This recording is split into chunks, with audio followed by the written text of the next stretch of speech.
Hello there, everyone. Welcome back to another edition of the Wrestling Highlights of the Week, presented by My Two Cents Podcast, hosted by G2.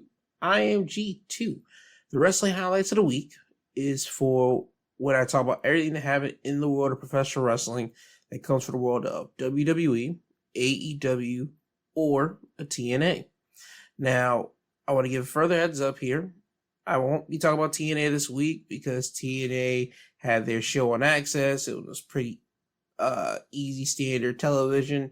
Nothing really explosive came out of it, so there's nothing really to touch upon that. Just going to give you a clean heads up right there. So this episode really will be focusing on stuff that happened in WWE and AEW. So I just want to get that out the way. So yeah, let's just start on off. I want to start with AEW. AEW this past week. I want to start with the Continental Classic first and foremost.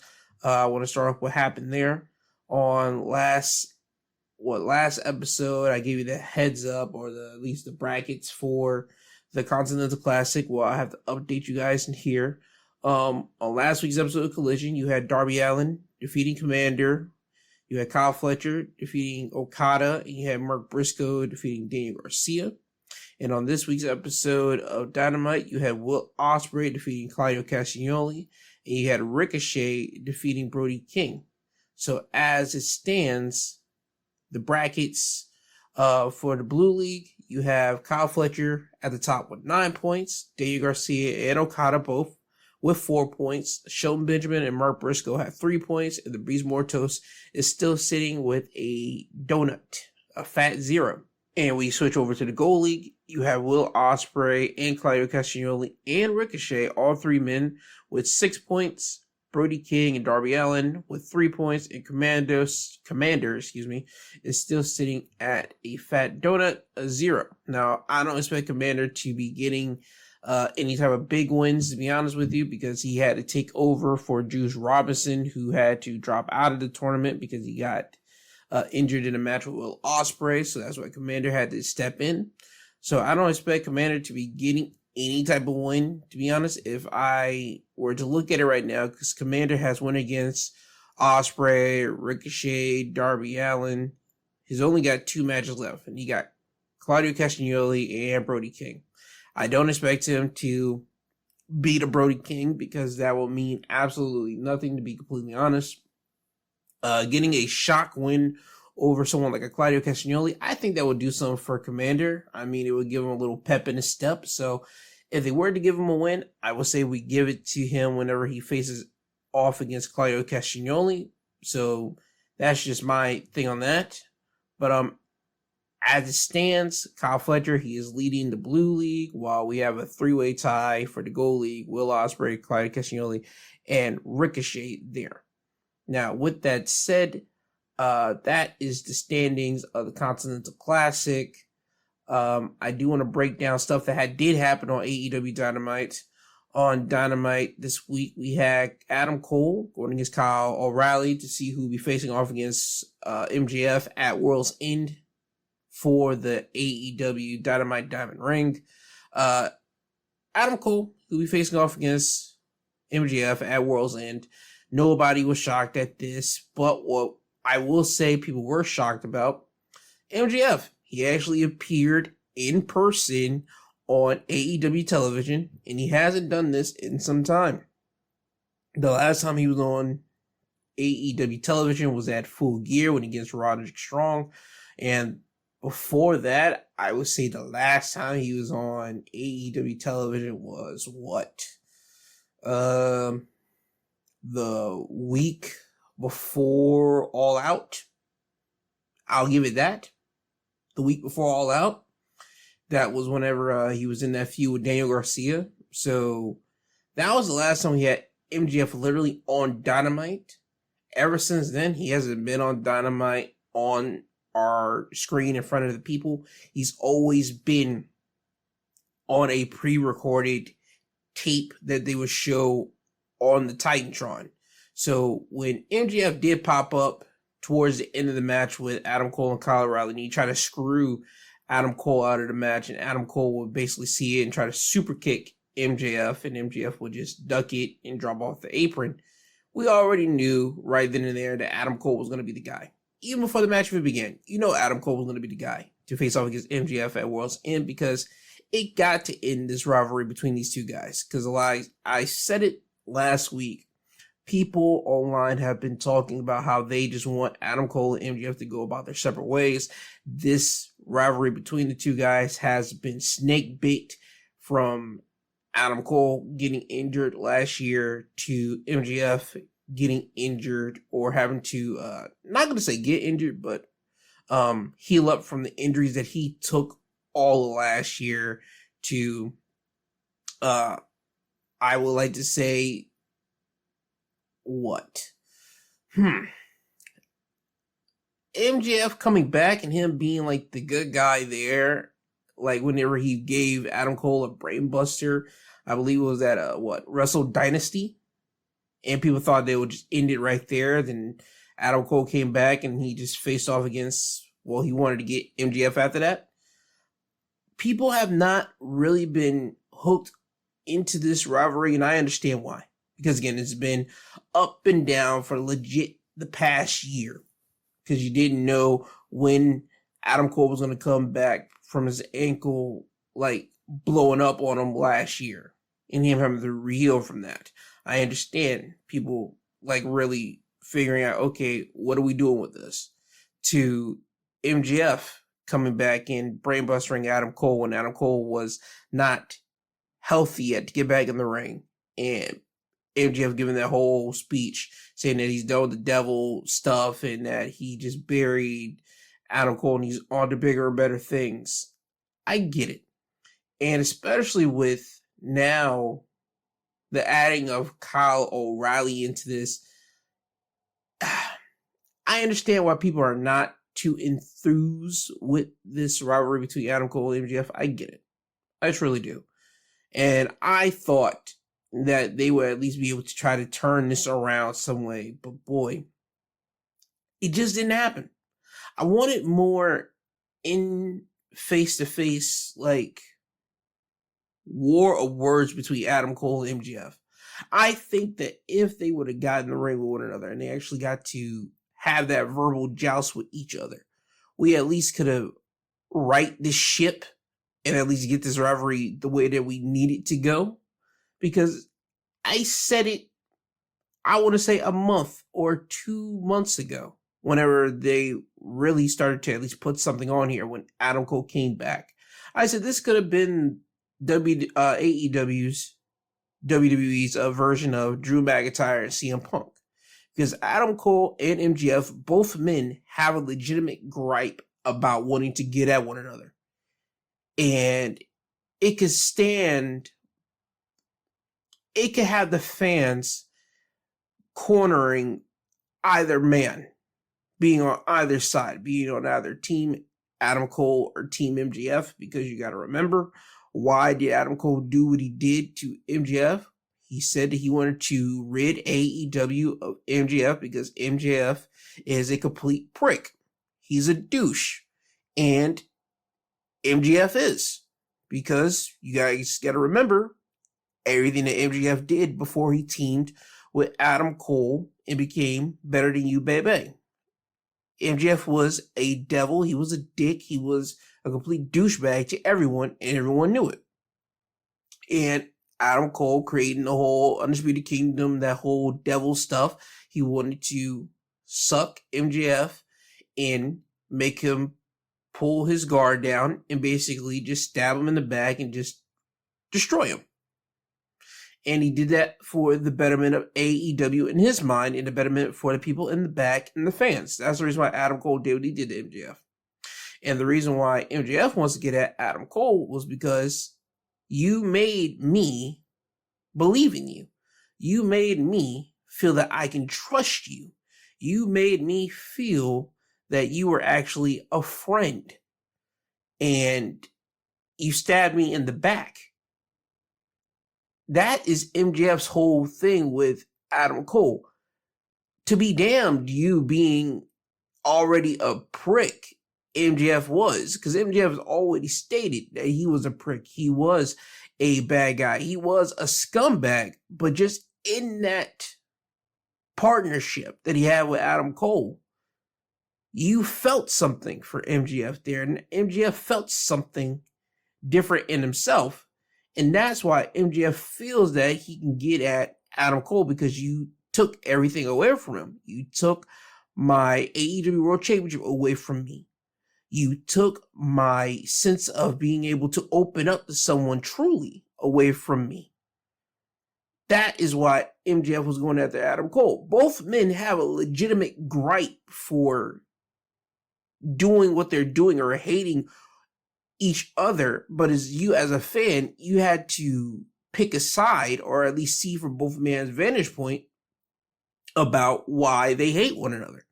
And again, I felt that if two men could right that ship and actually course correct this feud and get it on the right track, I thought it would have been Adam Cole and MJF, but they just didn't get that time because MJF, he was out there recording, more than likely finishing up recording his scenes for whatever movie he's doing, and he just wasn't able to be there in front of the people and get this feud right. So hopefully at World's End, they did this thing, and I hope that MJF does lose the ring. I ain't gonna lie to you.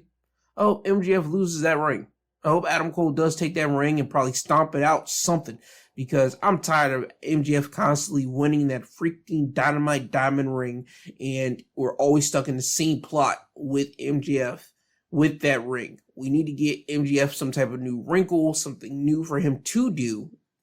And I feel that Adam Cole taking the ring off of him and either destroying it, throwing that ring, giving it up to Tony Khan, something will do something and make MJF literally have to scramble to do something else with himself. That's what I'm hoping for here. But yeah, man, I was wrong. I was wrong about this feud. I'm hoping that they do get this thing over with at World's End, and they both could just go about their ways. And then when they do decide to actually properly feud one another and get in each other's face to face properly, if they decide to ever do go back to it, we get it done right, the way they're supposed to be intended. Anyway, I'm sorry to go on that whole diatribe right there, but I felt I needed to get that off right there. As I stated, you had Ricochet going against Brody King, Continental Classic. We got to see a more heelish side of Ricochet. Even before his match with Brody King, he had like a cocky-esque backstage promo with Renee Paquette, and even pulled out the Hurt Business MVP like card and looked at it and stared at it and like walked away. During the match, as I said, Ricochet, he played cocky, arrogant, heelish, might I say. Even at one point towards the end of the match where the turnbuckle padding was off and Brody King was like standing on the second turnbuckle, head face towards the steel post. Ricochet sees it, he like sighs and like shrugs his shoulders like, and he kicks Brody's legs from underneath him, making Brody's head hit the post and making Brody's head hit, like I said, hit the post. Ricochet, knowing what he's doing, he's leaning more into a bad guy role. Even with his match with Commander on Rampage last week, he was leaning more into the cocky, arrogant nature there. So Ricochet, it seems like he's turning into the bad guy. He's turning into a heel, if you will, and it might be leaning himself into joining MVP's Hurt Syndicate. I am hoping that's the case, because I said it when Ricochet entered AEW that he needed a new layer for his character. He needed something else, because we already seen good guy Ricochet all throughout his time in WWE. We need to see cocky, arrogant, heel version of Ricochet. I said it whenever he was feuding with Will Ospreay for that brief time for that international championship. I thought that he was going to join the Doghouse family. I thought that would have been a perfect fit, because Doghouse family needed Crown Jewel at the time, and it seemed that they weren't really hitting on Kyle Fletcher yet, to be honest with you. I mean, they were warming up Kyle, but it just didn't seem like, okay, we're going to really stand with Kyle there. But with them now doing their business with Kyle and MVP in the Hurt Syndicate now in AEW. It was a great thing. They didn't put Ricochet there, and they allow Ricochet to now flirt with the idea of doing the Hurt Syndicate stuff and him joining over there. I think that's great if he does do it. Allow Ricochet, again, to be a heel, be the cocky guy. I already said that Max Caster might be doing that with the Hurt Syndicate, because he's too is holding on to that Hurt Syndicate business card. I said a Max Caster could be like the not say young Rock, but if you look at the Rock was able to do back when in his early stages when he was in WWE, joining the Nation, being the cocky, arrogant, young guy in the group. I said Max Caster could be that, but now see what Ricochet is doing. Ricochet is more inclined because people will actually believe that from Ricochet. People will actually say, you know what? I would rather have that out of Ricochet than Max Caster with the Hurt Syndicate. So if we don't get Max Caster doing that with the Hurt Syndicate, being in the group, being that, I will have Ricochet do that with the Hurt Syndicate the way that Rock was for the Nation back in his time at WWE. And if we do have Max Caster in the Hurt Syndicate, have him just be like the guy that cracks jokes in the freaking group, not taking things seriously, but MVP constantly gotta like get on him for trying to make it. That's why I do hope with that. But anywho, again, Ricochet being a little heel here, I enjoyed it, and it just shows that okay, we're moving in the right direction with Ricochet in AEW being a heel. Claudio Will Ospreay, as I said, Continental Classic match. Good match between the two guys. Ospreay wins the match. After the match is over, Claudio attacks Will Ospreay from behind.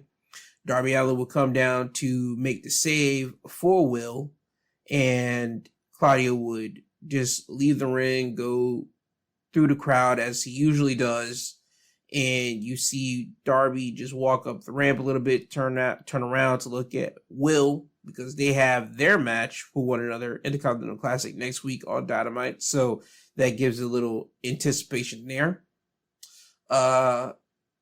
We had Jon Moxley and Pac going against Jay White and Orange Cassidy. This match was only to set up for World's End, to be honest with you. Because after the match was over, you had Jay White, Orange Cassidy beat up on Jon Moxley. Heyman Page, he screwed Jay White and Orange Cassidy because you saw them about to win. Heyman comes in and goes after Mox. Ref wings the bell. You got now Mox, Pac, Jay White, Orange Cassidy, Heyman Page, Yuta, Marina, Shafir. They're all just mixing it up in the ring. The good guys, they get dropped. Point blank. The Death Riders, they leave. They go to the back. Moxley, he would talk about how Jay White, Orange Cassidy, Heyman Page, they're all fighting one another, trying to say that they should get a title shot. Each man should get a title shot. Jon Moxley would say, screw that. I'm going to issue a challenge to you three guys to a match at World's End, Fatal 4-Way match for the AEW World Championship. So that match would be made official. Cool. We all knew where that was going. We all knew it was going to be a Fatal 4-Way matchup.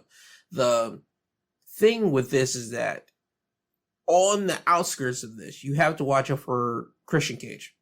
Christian Cage, he's holding his ticket for whenever he can cash in at any time to challenge for the AEW World Championship. Basically, his Money in the Bank opportunity here in AEW. But he has to deal with Hook. Because Hook, he came back this week, attacked Christian as he was in his luxury box. And Christian has to deal with Hook, point blank. Long story for this. World's End, I see Moxley winning this because I don't see Jay White doing it. I don't see Orange doing it. I don't see Heyman doing it. I see the bigger story is, as they have been already presenting it, is going to be Darby Allin being the guy to take the title off of Jon Moxley. I see Jon Moxley having that match with Darby Allin for the World Championship because Jon Moxley has already stated that he sees something in Darby. Claudio Castagnoli, if you haven't watched the post matches that he has after his Continental Classic matches that they've been posted on YouTube, Claudio make mention that Mox sees something in Darby, and he doesn't see it himself. Claudio doesn't see what Mox sees in Darby, but Mox sees something in Darby. And the whole thing is Darby is the one guy that's been constantly headed forward to go after Moxley, go after the Death Riders, and just try to end the Death Riders. I think that's going to be the case. I think somewhere down the line, not at World's End, is going to be Darby taking the title off of Moxley. Moxley isn't losing the title at World's End. And after Darby beats Mox, Christian Cage is going to cash in. Christian Cage is going to cash in on Darby, and he's going to become AEW World Champion. And here's just me throwing a little something out here. It would make it more sweet, at least for a villainous side, to see Adam Copeland be the guy to come out with Christian to do this. Because you got to remember here, this is AEW's first time doing this whole cash in at a whim or whatever you feel like doing it. This is AEW's first time doing it, at least with this prize. I know they did it in 2022 with MJF when he won the freaking ladder match with his devil henchman at All Out 2022. That was supposed to be you can cash in the world championship opportunity at any time, and he decided to cash in at Full Gear, literally the next pay-per-view. Christian Cage has been holding on to this title shot opportunity ever since All In. That happened in late August, early September? And we're now in December. This is, as I said, their Money in the Bank situation. Who was the first Money in the Bank winner? Edge. Edge was the first Money in the Bank winner. How did he get to become a world champion? By cashing in on a vulnerable John Cena after he just got done a vigorous, not Hell in a Cell, but Elimination Chamber matchup. And Edge cashed in, won his first world title. You gotta look at Christian's repertoire. Not in TNA, because people would look at the TNA world title and be like, what world championships has Christian won on his own with merit that actually holds some weight? You would say, well, the world titles that he held in WWE. Everybody that looks at those world titles, they will all say Christian held that world championship because Edge retired. Christian won the world title. His first time was because Edge just got done retiring. He had a ladder match against Alberto that Alberto was supposed to have against Edge, but as I said, Edge had to retire. So Christian stepped in, won that matchup. And then literally, 2 days later, but they aired it on Friday Night Smackdown or Thursday night, whatever time they did. And Christian dropped the title to Randy Orton. And then he won the title again from Randy because Randy had to lose it over a disqualification at Money in the Bank in 2011? And he didn't even have a long reign with that.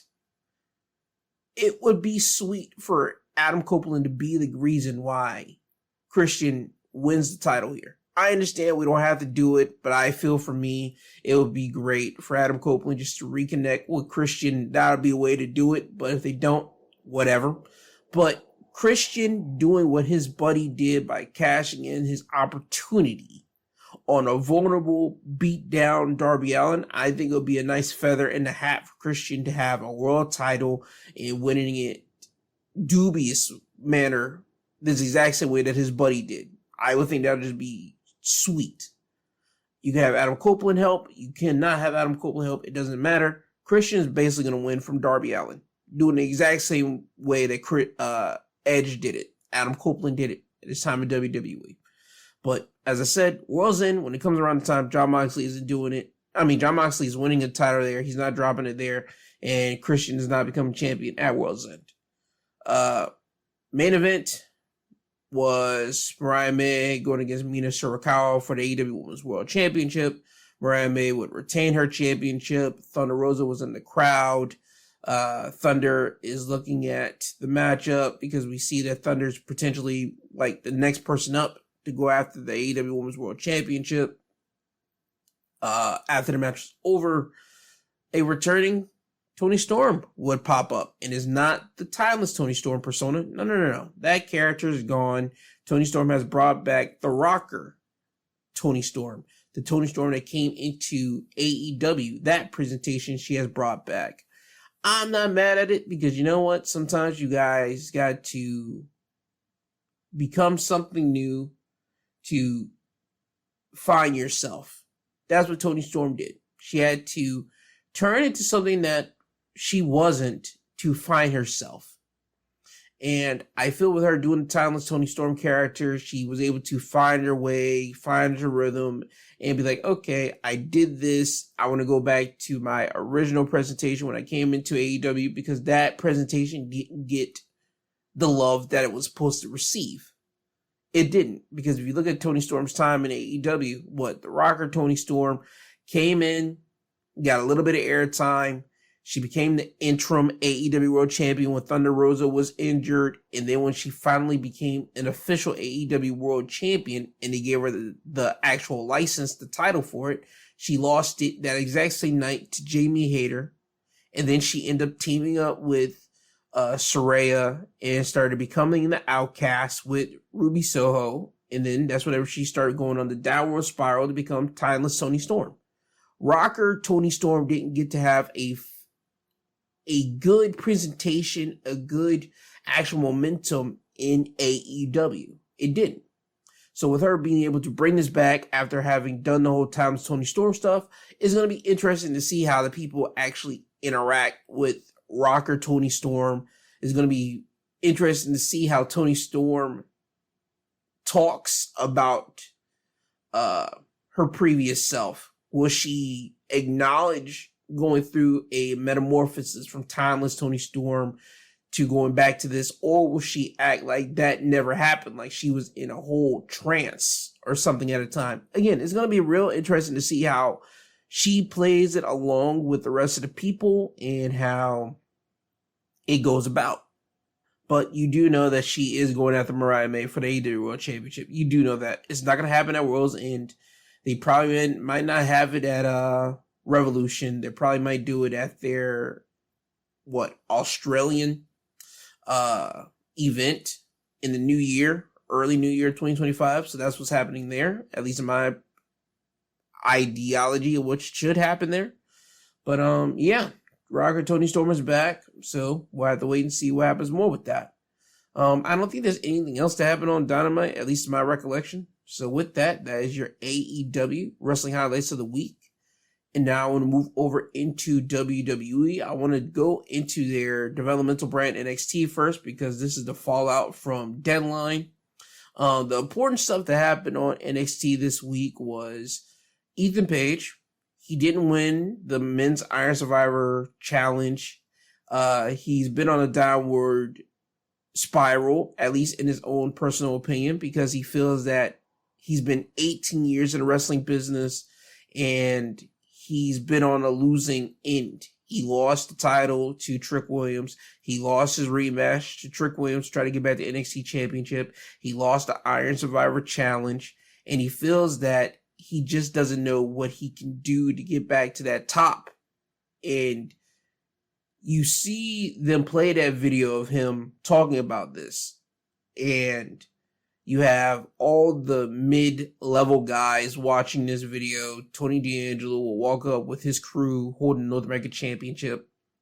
He goes over to Ethan Page and he says, "Man, you're really dampening the mood around here. I have a soft spot for you, Page. I don't know why, but I do. I want to hand you a shot at the NXT North American Championship." Ethan Page tells Tony, "With all due respect, when I was NXT champion, I held this brand on my back. I made this place NX me. And I feel that going for that North American Championship will be a step below," and he would just decline Tony. Tony would take offense and say, "All right, I try to give you an olive branch and you smack it away. All right, fine. Looks like I'm going to just open this challenge up to anybody." And then you see all the guys rush over to Tony, try to grab that challenge. And Ethan Page, seeing this, he would quickly get up, go to Tony and say, wait, I need this. I need this. And then he looks directly at Tony, and Tony's paying attention to him now, and he would say to Tony, "I need this matchup, please. Please give it to me." So his tune quickly changed. And Tony was just hand it and say, "All right, you got it. You got your match with me." So Tony and Ethan Page will have that match. Tony D'Angelo would beat Ethan Page, regain and hold on to his North American Championship, and Ethan Page is still in a downward spiral, not knowing what he can do to get back to where he needs to be. I think I don't know what they're still doing with the TNA NXT partnership because it might be on pause right now. I think this would be a perfect time to have Ethan Page start getting phone calls from an old reliable friend. And it could be Josh Alexander. You don't have to say it's Josh Alexander. You could just see Ethan Page, again, being one of those little moods and just talking about how he's in a rut. He receives a call and he can just say, I got to take this. And then you see him start walking away. And then week by week, we can just see him either getting into an aggressive state or he starts building his confidence back after these phone calls. Ultimately, we see Josh Alexander pop up and he just starts being with his buddy Ethan Page again because they were a great tag team in TNA called the North. And I can see them being there in TNA, doing their business until it's time for them both to go to the main roster. Again, that's just me, but we'll wait and see with that. But that's one thing that happened on NXT this week. Another thing was you had Obafemi come out to the stage, come out to the ring, and he's the winner of the Men's Iron Survivor Challenge. And before he even say anything, Eddie Thorpe comes out. Eddie Thorpe, he was attacked. That's the reason why Obafemi was able to take his spot at Deadline in the Men's Iron Survivor Challenge. Trick Williams will come out. Eddie Thorpe is upset with Oba for taking his spot and saying, hey, you attacked me. How could you do this? Blah, blah, blah. Obafemi would cut Eddie Thorpe right off and say, these are some pretty strong accusations that you're saying. I'm going to ask you a question. Did you see me attack you? Eddie Thorpe would say no, but I know there's only one man in this locker room that has as much strength as the blow that I took that can knock me down like that. Oba would say, I thank you for the compliment, but no, I did not attack you. And then he would just make his direction right over to Trick and block out Eddie Thorpe and go right to Trick. Trick would stop Oba before he could even talk and say, listen, people have been waiting to see me and you face off with one another. And we're finally going to get that. But you got to remember, I'm the man here in NXT. I'm that guy right now. And you get that from Trick. Oba would just say, you know what? The only reason you have been able to be the guy in NXT was because I let you be the guy in NXT. The only reason why there is a whoop that Trick era is because I allow it to be a whoop that Trick era. And whenever I wanted to take that NXT title away, and when I felt like it, I wanted to take it. So now I feel like it. So now I'm going to take it.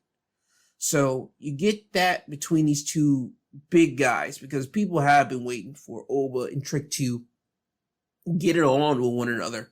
Even what, I believe a couple months ago when Trick was still in his first reign as NXT champion, you had that little stare down between Trick and Oba when Oba was the North American champion because that gave us a glimpse into the future. And when we saw that stare between the two, we were like, oh man, we can't wait for that to happen. We're finally getting it.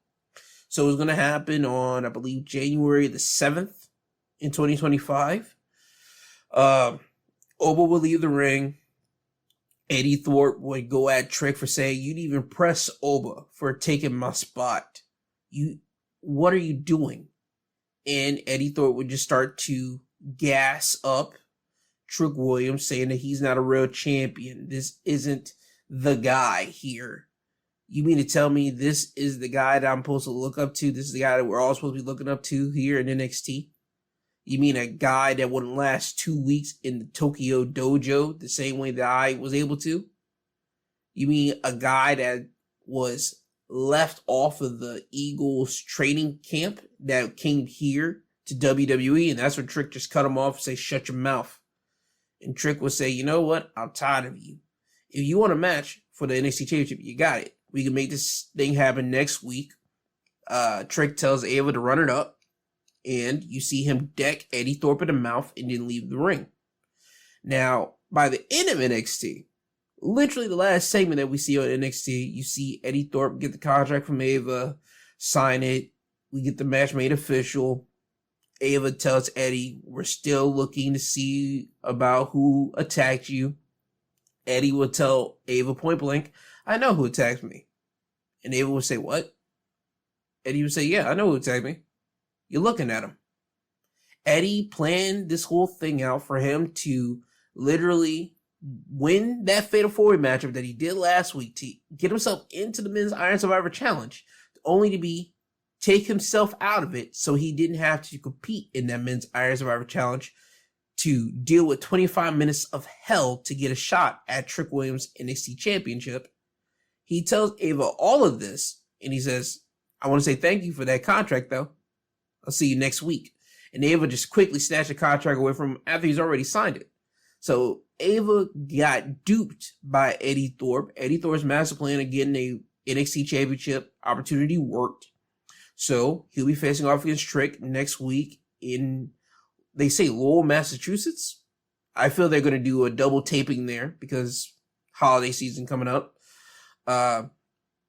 So he duped Ava. He gets a shot against Trick Williams next week on NXT for the NXT Championship without having to do that Men's Iron Survivors Challenge. That was smart of them. That was smart. I did not expect that out of NXT, to be honest with you, to pull that or at least do that with Eddie Thorpe, because nothing against Eddie Thorpe, because I knew him as Kyle Fredericks whenever he was in New Japan.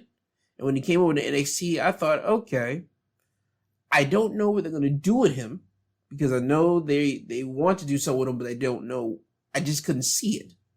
But now him doing a bad guy shtick over here in NXT, I want to see where that leads us. I do. Because him being a good guy in NXT, it just wasn't doing it. Him being a bad guy here, first thing of being a villain is you duping the general manager for you to get a shot at the NXT Championship. Okay, that tells me they have plans for you in the works in 2025. Yes, you're not beating Trick Williams next week. I expect you to give him a good match. I expect that. But I don't expect you to win the championship next week at NXT. I don't.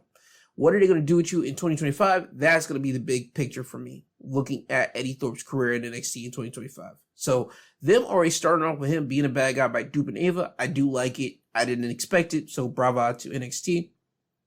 But we have to wait and see what happens there next week. Speaking of next week, we have Obafemi going against Axiom, and Axiom and Nathan Frazier defending the NXT tag titles against Gallus.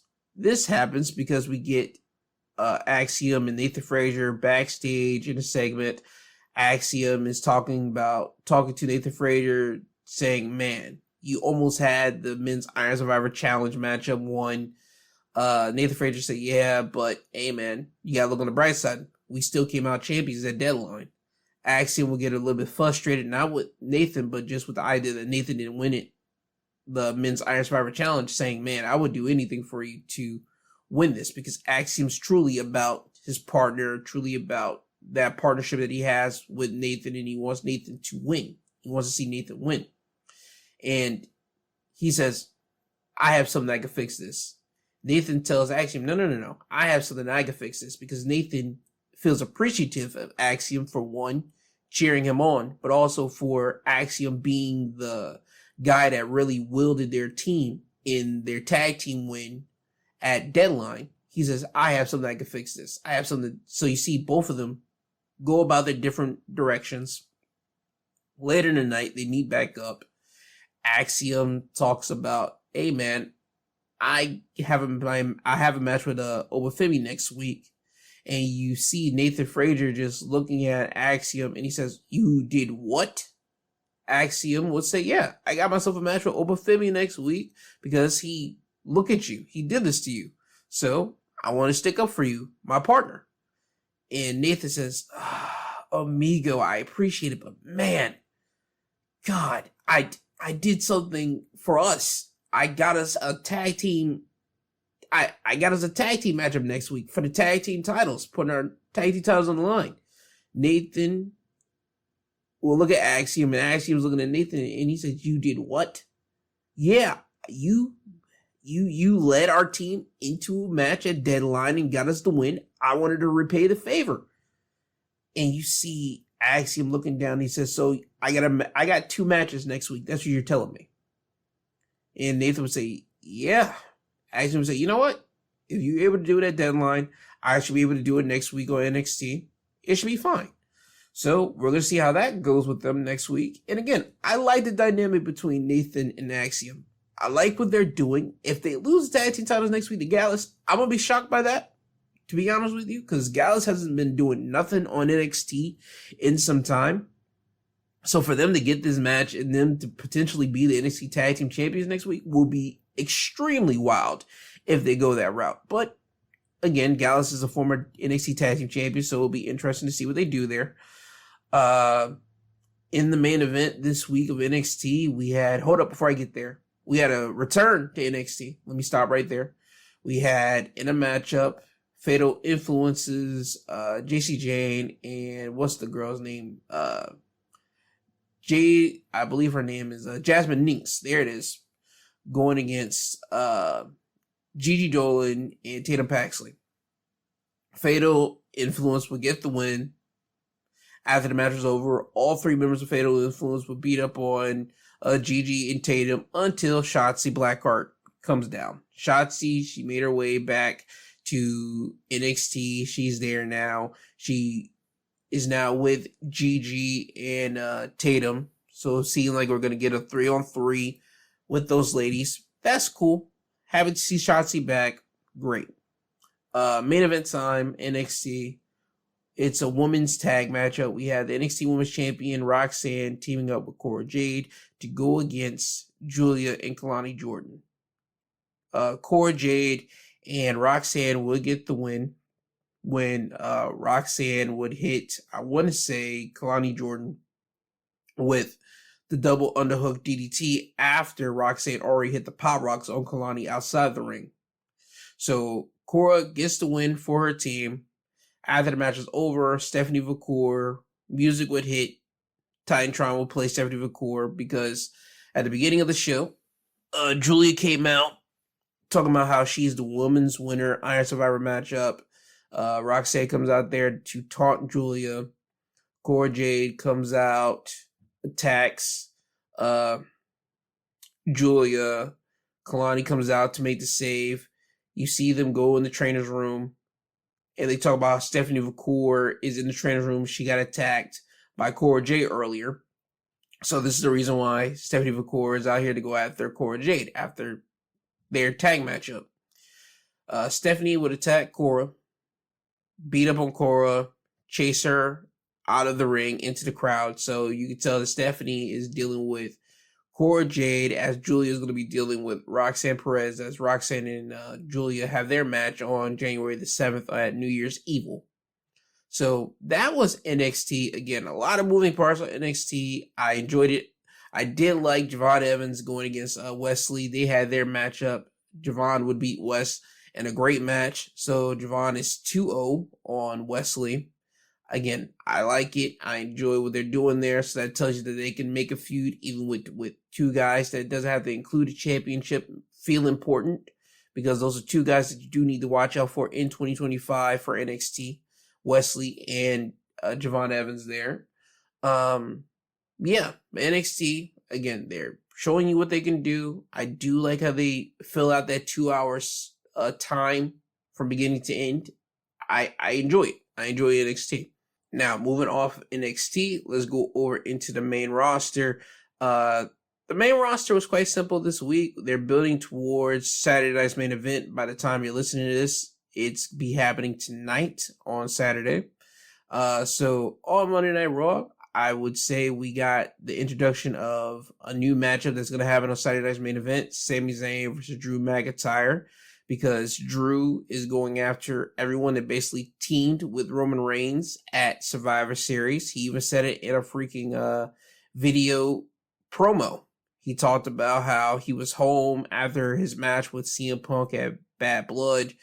He even talked about how maybe he needed to take a step back to recollect himself, heal himself up, and look within himself basically to see that maybe he might be the problem, because he started to think that losing to Punk, people might be right. He needed to look within.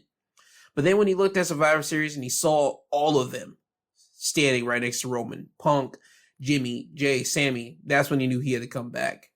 He talked about how Punk, he teamed with Roman, but at least he got a bribe out of that.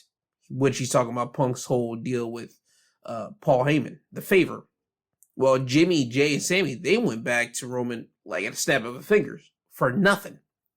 So Drew is basically going after people that was roaming around with Roman Reigns at Survivor Series. So him attacking Jey Uso last week, that was part of it. Him attacking Sammy last week, that was a part of it. Sammy would go after Drew this week on Monday Night Raw. They brawl with one another, and we got our match made for Saturday night's main event. So again, we're moving one step closer to the big three of the big haters of Roman Reigns. This is a thing that was brought up on the line that I didn't notice until someone brought it up, and how Seth Rollins, Kevin Owens, and Drew McIntyre might be coming together as a clique, because all three of these guys have a problem with people joining up with Roman Reigns in this new situation that Roman Reigns is in. Because Roman isn't the WWE champion. He's been feuding with his own bloodline. And the whole thing with Drew, KO, and Seth is, why would anyone want to team with him after he put everyone through hell for these last 4 years? Why would you guys want to do it? So I can see these three guys clicking up together, truly. Especially with Seth Rollins on Monday Night Raw too, by the way. Seth, he talked about it in his promo, because he came out there and he had to retort for what CM Punk said earlier in the night. CM Punk, he had his own promo talking about his history with Seth Rollins, and he doesn't really have a problem with Seth, truly, but Seth has a problem with him.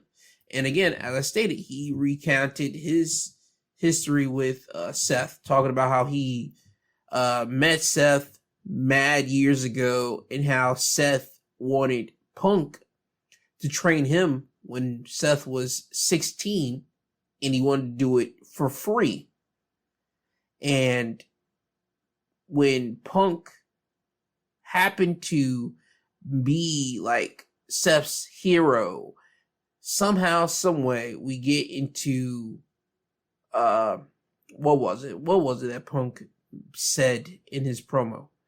Basically, Punk is saying that, yo, you looked at me as your hero, you looked at me as your guy, great, congrats.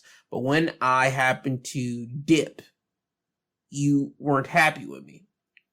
And Punk just doesn't see like an issue. He doesn't really see an issue that he really has with Seth Rollins. So Seth comes out, he retorts, he has to correct everything. He says, yeah, I did look at you as a hero. I did look at you as one of the best in the world back then. But that was back then. You're mad now because you have done things, but I've done it better than you. So now we're moving towards, I feel, WWE's version of MJF and CM Punk over here with WWE. But added nuances is that Seth knew Punk longer.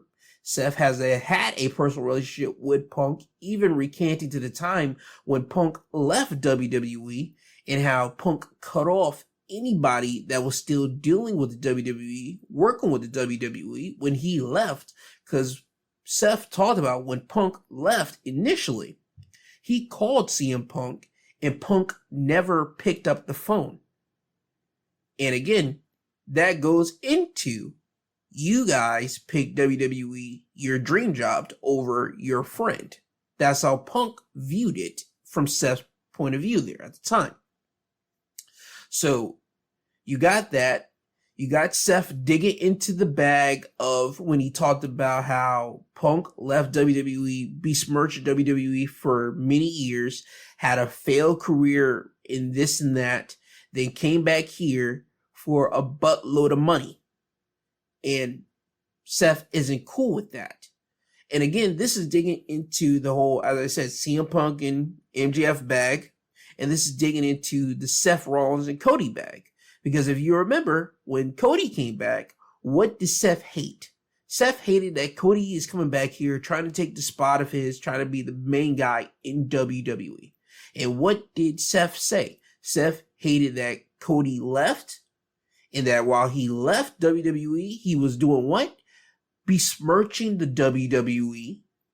When Seth was on top, being the man in WWE, Cody and his ragtag of buddies was besmirching the WWE, creating his own company over there, left said company to come back over here and become the man.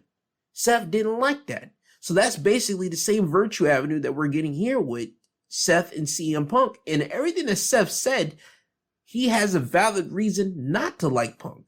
Because if you're friends with someone, you check on them. And if they happen to not answer your calls after you're checking on them, it makes you look at them a certain type of way.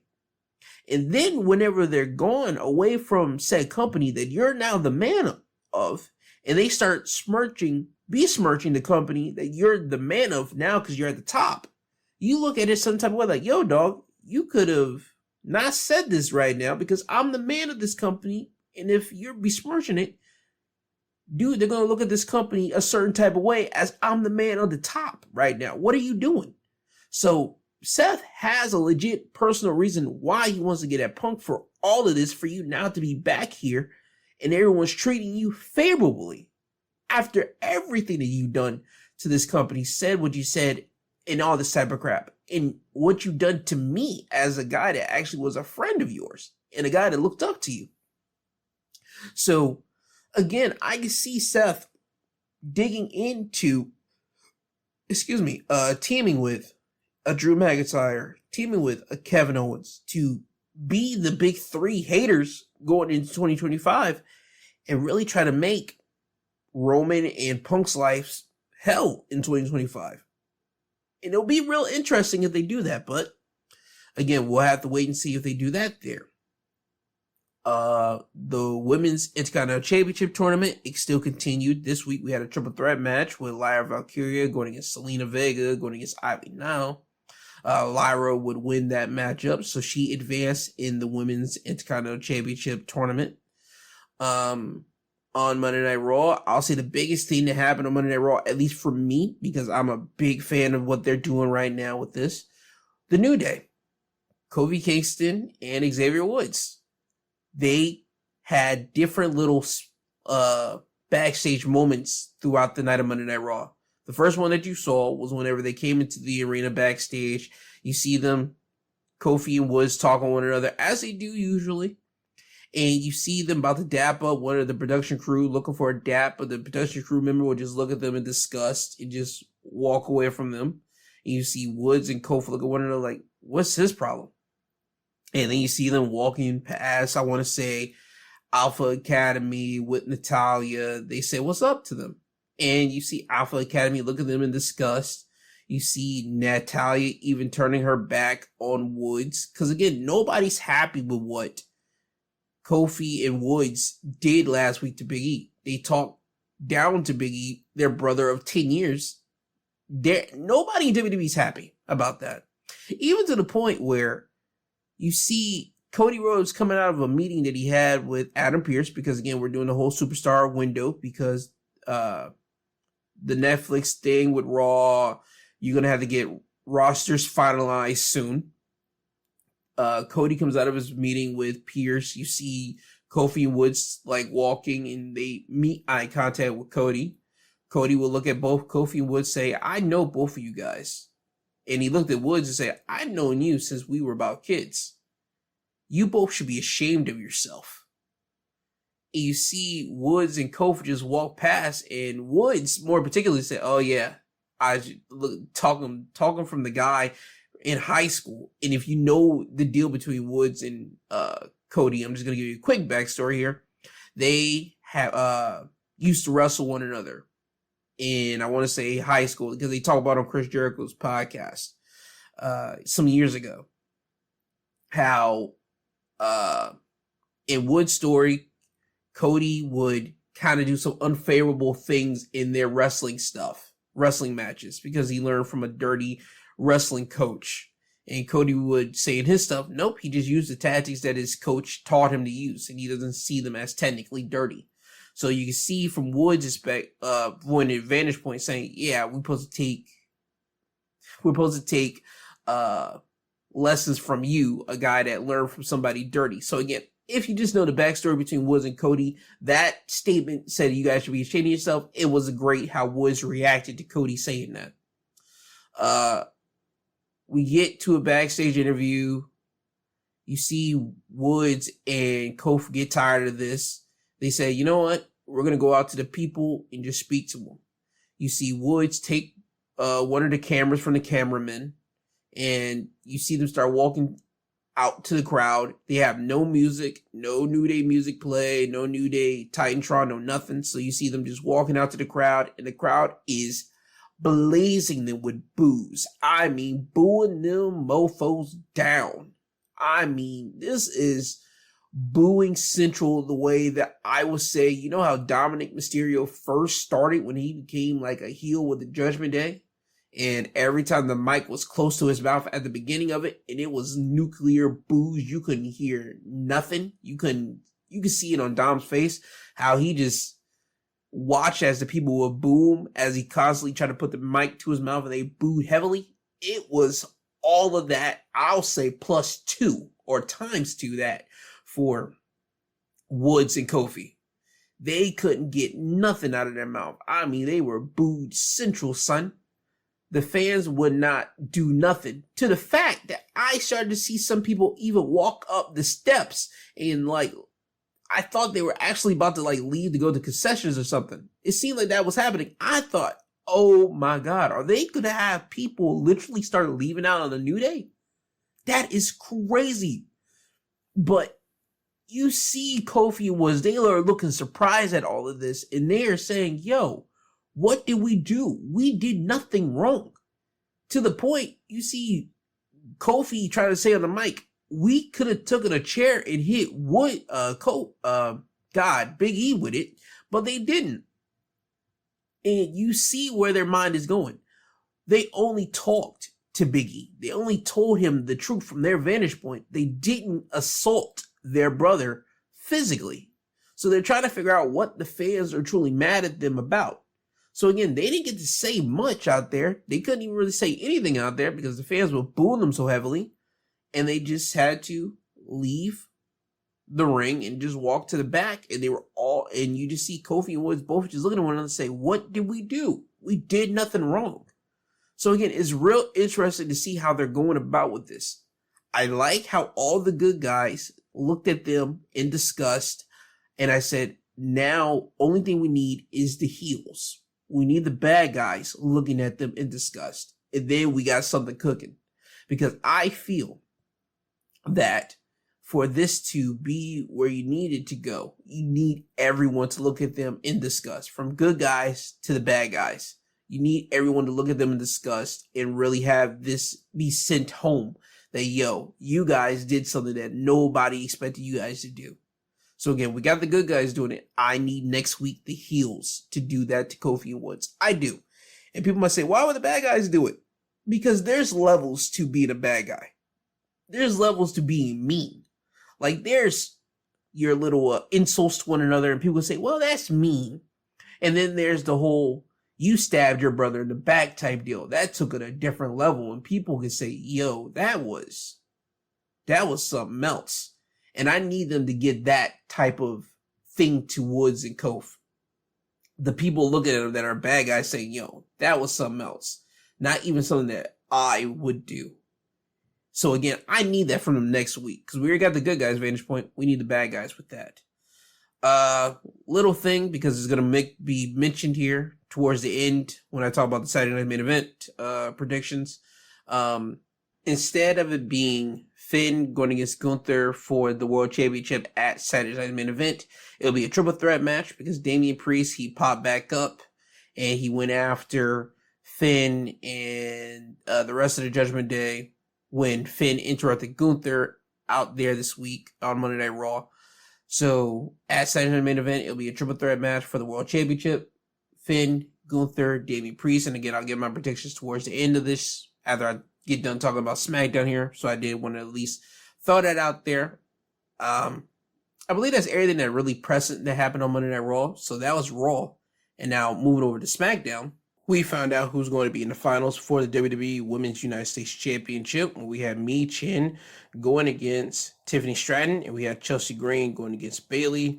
Mi Chin will win her match against Tiffany, while Chelsea Green won her match against Bayley. So Mi Chin will be facing off against Chelsea at Saturday night's main event to crown the first ever WWE Women's U.S. Champion. Also on SmackDown, we had the big reveal of who's going to be the mystery opponent that Carmelo Hayes was to face, because Nick Aldis did tell Carmelo last week that he would be facing off against someone, because Carmelo was kind of getting at Nick Aldis for not making time for him. So all throughout the week, people were spectating that WWE would unveil Pentagon Jr. to the WWE audience and that he signs to WWE. And they thought that he was going to be the guy to face Carmelo. Well, that was not the case. And it's still not the case that we don't know if Pentagon's even signed to WWE at the moment. We do know for a fact that he's no longer with AEW. He's a free agent, but we have no idea if he signed to WWE. So Penta didn't show up. Instead, we got a returning Braun Strowman. Braun Strowman would defeat Carmelo Hayes in quick fashion, and that's the big reveal there. Another thing that we found out on SmackDown was that Bianca Belair will be teaming up with Naomi, as this team will be defending the WWE Women's Tag Team Championships next week against Nia Jax and Candice LeRae. Naomi will be stepping in for Jade Cargill because Jade Cargill got taken out a month ago, and they're still trying to investigate who took out Jade Cargill. Also on SmackDown, Jimmy Uso, he made an appearance. He popped out to the front in the ring with a crutch. He talked about his big toe being injured. He talked about being proud of his family, being proud of Roman having that long title reign that he's had. Jey Uso being one of the hottest guys in WWE right now, even being proud of Solo. Crowd would boo when he said Solo's name, but he said, hey, I'm proud of him. That doesn't mean I like what he's doing, but I am proud of little brother. And then he would talk about the future for himself, because Jimmy would mention that he reads what people's saying online, and everyone has been thinking, what's Jimmy Uso going to be doing? Because Jimmy's whole role has been being the right-hand guy for Roman Reigns. And when Roman was gone, he was the right-hand guy for Solo for that 1 or 2 weeks on SmackDown, and he was taken out. And ever since Roman has been back, Jimmy's again been in the right-hand man position of Roman. So he's talking about what is he going to be doing in 2025, and he says he doesn't know. He says maybe he might go after the U.S. Championship. Maybe he might win the Royal Rumble. Maybe he might want to become the WWE Champion. Only thing he knows is that the future is looking bright for Jimmy Uso, and he wants people to be on the ride with him. So after Jimmy does that speech, he would get hit with a Claymore from Drew McIntyre. Drew McIntyre is continuing on his crusade to go after every single member of the bloodline. That's just his whole ordeal. And I think this is a way for him to try to slowly get to Roman Reigns. Because I feel that in 2025, Roman could be facing off against Kevin Owens, Seth, and Drew, 3 of the biggest guys that Roman has actual gripes with. Or at least these 3 guys actually have gripes with Roman. Which, if you look at the 3, Kevin Owens, he has a legitimate gripe with Roman for what he did for what Roman and his bloodline did to him for the last 4 years. Drew McIntyre the same way. He has beef with Roman and his bloodline for what they did to him. Seth is the only one where I see everyone, when you look at it, is going to say Roman is the guy in the right and Seth's wrong. But Seth, he can spin it, and he can still be on the side with KO and Drew. And I just feel the year 2025 will be a big year for Roman, trying to get on this redemption arc of trying to repent and atone for his past sins as the tribal chief. But time will tell if that's the direction which they're going, which I think they are, because again, you got the big 3 haters seemingly about to unite to try to make Roman's life a hell. Speaking of Roman, we would get a challenge throwout for the first Raw on Netflix from Roman Reigns to Solo Sikoa. He wants tribal combat for the possession of the Ulafala because he mentioned in a video package that Solo's tribe has won one match. Roman's tribe has won one match. So now he wants to end it all in tribal combat. So it seems like that match has already been confirmed. We will be getting tribal combat from Roman and Solo on the first episode of Monday Night Raw in the Netflix era, January 6th, 2025. Can't wait to see it. And we got final words between Cody and Kevin Owens on Smackdown, which is leading up into their match at Saturday night's main event. And I will say this, I like Kevin Owens wearing t-shirts that represent something with someone that he's feuding with. And he's been doing this since he had a feud with Randy. When he was feuding with Randy, he wore Cowboy Bob Orton t-shirts. And now when he's feuding with Cody, he's been wearing Dusty Rhodes t-shirts. And on this episode of SmackDown, he wore a Stardust t-shirt, which if you've been watching or if you know about Cody's career, he mentioned that Cody hates Stardust. Stardust is a character that Cody despises, and that was a low point in Cody's career. So for Kevin Owens to wear that shirt, it just further proved that he doesn't like Cody and he's just trying to irk him some more. We get that between Cody and Kevin. You get into a big brawl between the two. They get into the ring with it. Producers, referees will come out to separate the two. All ends with KO hitting Cody in the head with the WWE Championship, laying him out. And that's how SmackDown will end.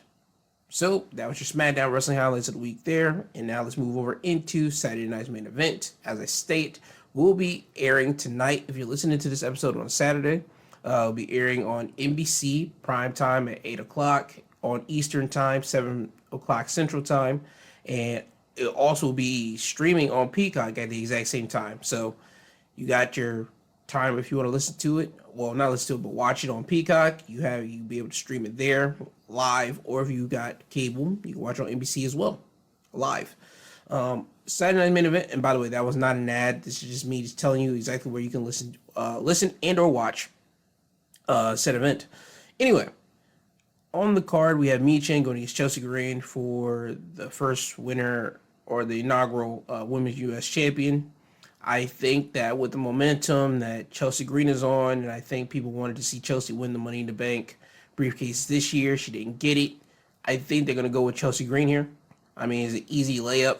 A villain that gets cheered like Chelsea Green to win the championship over a babyface like Michin, who people still will be happy for, but he won't get the same adulation like a Chelsea Green would.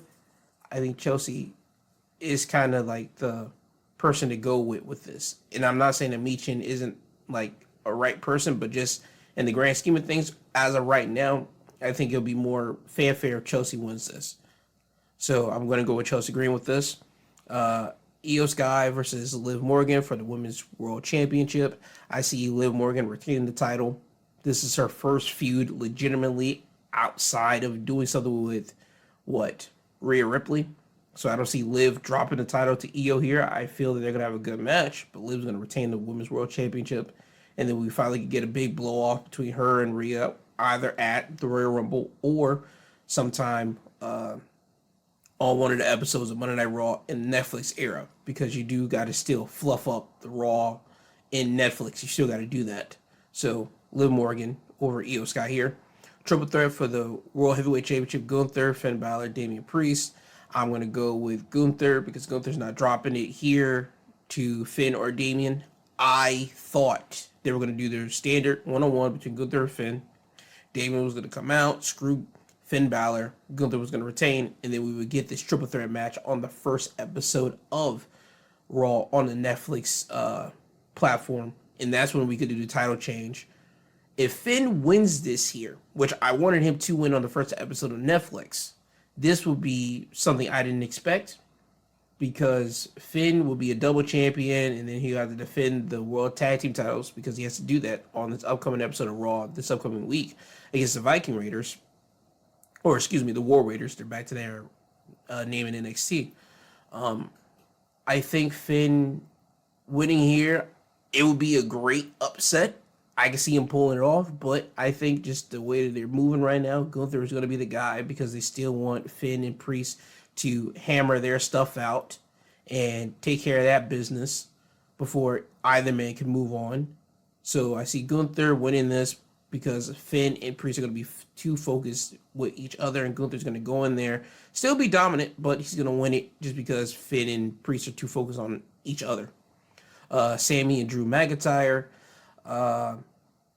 I want to go with Drew because this is Drew's first match since Hell in a Cell, and he's been just beating up every member of the Bloodline. I can see Jey Uso coming out to attack Drew McIntyre in this matchup and give Drew the win by disqualification. So I still have Drew winning this, either by disqualification because of Jey coming out to help Sammy or with Drew beating Sammy one-on-one. I'm still going with Drew winning this. Cody Rhodes, Kevin Owens, WWE Championship, main event of Saturday Night's Main Event. And by the way, just a little thing here. There was a video package, not even a video package, there was a video that showed up on social media of Triple H giving Cody something, saying that you can have this for one night only because of the whole Saturday Night's Main Event deal. And it's like the case that they held the Crown Jewel belt in. So you know it was a championship belt in this case. Cody Rhodes has been constantly talking about how he wants to change the WWE Championship back to the Winged Eagle title. So I think they're going to do a Winged Eagle formatted championship in the style of old WWF Winged Eagle, but just probably have the new WWE formatted logo on the championship and keep everything classic per se. And Cody's going to walk in with that title. And Cody's going to retain the title. Cody's going to retain over Kevin Owens. It would be great for Kevin Owens to win, but again, I see them going with the big three haters: Kevin Owens, Drew, and Seth with Roman. I don't see Cody being a part of that, and they don't need the title for that because it's all about Roman's redemption and atonement for his sins. As I said, I think that's where they're going in the year 2025, and Cody, as I said, doesn't need to be a part of that. So Cody has to have the title. Cody has to keep the championship in his possession because we do know that Randy Orton is coming back, and Randy is going to need a shot at that WWE Championship. Now, I see Randy probably getting some revenge on Kevin Owens first to get that out the way. They head off to Cody. But Cody and Randy, that's the big ticket. That's where the money's at. This will be just a pitch stop to Cody and Randy. That's just my opinion on that. But Cody's retained the WWE Championship. That's where I'm going with this. So with that being said, this has been your Saturday Night's Main Event predictions from my 2 Cents Podcast, Wrestling Highlights of the Week. I want to let everyone know that I will not be doing a review of Saturday Night's Main Event episode. I will not be doing that. I will not be giving you that tomorrow. If anything, you guys can check my Twitter profile, and I'll probably be doing like live tweets of my reactions of what's going down on Saturday Night's Main Event. And if anything, after the event's over, I'll probably do a Twitter talk space, and if you want to come in and hear my reaction to it and we'll talk, hey, I'll do that there. You'll hear from me then. If you want to know where my Twitter is at, you can always find it in the episode description. It's always there. All my social media handles are there for where you can find me. But with that being said, this has been your Wrestling Highlights of the Week, presented by my 2 Cents Podcast, hosted by G2. He's I, and I am him. I want everyone to have a great rest of your day. Have a great Saturday. You'll hear from me tomorrow when I talk about everything that happened in the world of news, where I talk about things that happened this week and just basically recap it to you. And I think that's it. So with that, be blessed, everyone. You'll hear from me later. Bye-bye now.